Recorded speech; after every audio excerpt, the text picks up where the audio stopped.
me a mother who doesn't have guilt. Mhm. Yeah. Good luck. I blame myself about everything that my kids are doing. True. Wait a second. Are you saying that's not fair? That mothers aren't mothers to blame for everything? I thought that was the way it was supposed to be, right? Well, just ask for Says the man in the conversation. Yes, right. Right. That's Perfect. our jumping off point, is that's part of being a mother. Mm-hmm. As we always say, oh, did I do this? Did I do that? And I mean, you're doing it right now. Yes, With your own totally. daughters. Yes, Yeah. absolutely. So we're going to just, that's there. So there's something to the anorexia.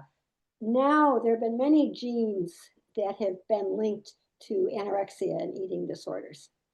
So there could be a biological cause that maybe would never come to the surface if there's not certain stressors.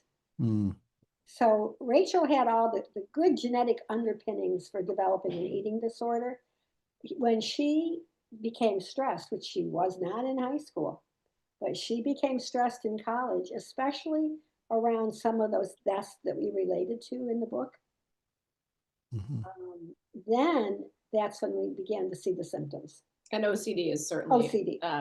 Yeah.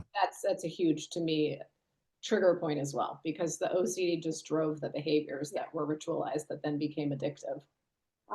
You can't be an anorexic without being really good with OCD, Mm-hmm. because it Definitely. takes a discipline that the non-OCD person just might not have. Mm-hmm. Which I'm really glad to not have anymore. It's like, that level of discipline did not serve me. It's very nice to let go of that. But Yeah. I do think the genetic sort of component is huge. That has to probably be the first thing we mention. I think Yeah, that's environmentally, though, I do think there were environmental triggers as well, which were mentioned really honestly in the book. And I Yeah. think, for me, as soon as being a bonus mom, being a daughter of an older who's not biologically related to me, I never really worried about passing it to her, because I'm like, environmentally, I'm doing things right. And she doesn't have my genetics. And then as soon as I got pregnant myself, it was Oh panic, yeah. panic. And I called my psychiatrist, who is the person who's mentioned in the book. And she's a mother of two, and she's also a woman in recovery. And I just called her panicked, because I just thought, what the hell am I going to do? Because we can't have this go on. And she said, what you're going to do is you're going to create a bulletproof environmental situation for this child.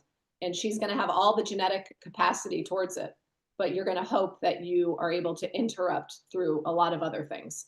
And Yeah. she said she may have other things. She said she was very honest. She said both of my daughters have had mental health issues. Neither of them have had eating disorders. Uh-huh. Right?